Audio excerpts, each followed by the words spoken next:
আসসালামু আলাইকুম ওয়া রাহমাতুল্লাহি ওয়া বারাকাতুহু। আলহামদুলিল্লাহ ওয়াসসালাতু ওয়াসসালামু আলা রাসূলিল্লাহ আম্মা বাদ।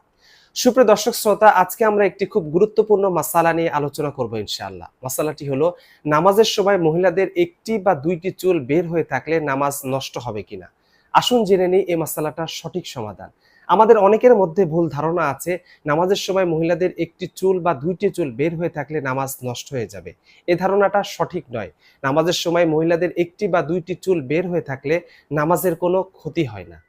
নামাজের মধ্যে যে অঙ্গগুলো ঢাকা ফরজ, সেই অঙ্গগুলোর কোনোটির 4 ভাগের 1 ভাগ বা এর বেশি যদি 3 তাসবিহ পরিমাণ সময় খোলা থাকে তাহলে নামাজ নষ্ট হয়ে যাবে। কেননা সতরের ক্ষেত্রে মহিলাদের মাথার সমস্ত চুল একটি অঙ্গ হিসেবে গণ্য।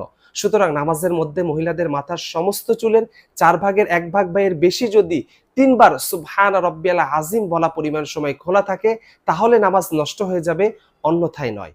তাই পুরো মাথা এবং সব চুলই যেহেতু ঢেকে রাখা ফরজ, তাই পুরো মাথা পূর্ণ সতর্কতার সাথে ঢেকে রাখতে হবে যেন কোনো চুল বের না হয়ে থাকে। আর এই মাসালাটির দলিল ফতোয়া শামির 1 নম্বর খণ্ডে 409 নং পৃষ্ঠা এবং ফাতহুল কদিরের 1 নম্বর খণ্ডে 226 নং পৃষ্ঠার মধ্যে উল্লেখ আছে। তাই আল্লাহ রাব্বুল আলামিন আমাদেরকে এই মাসালার উপর আমল করার তৌফিক দান করুন। আমিন।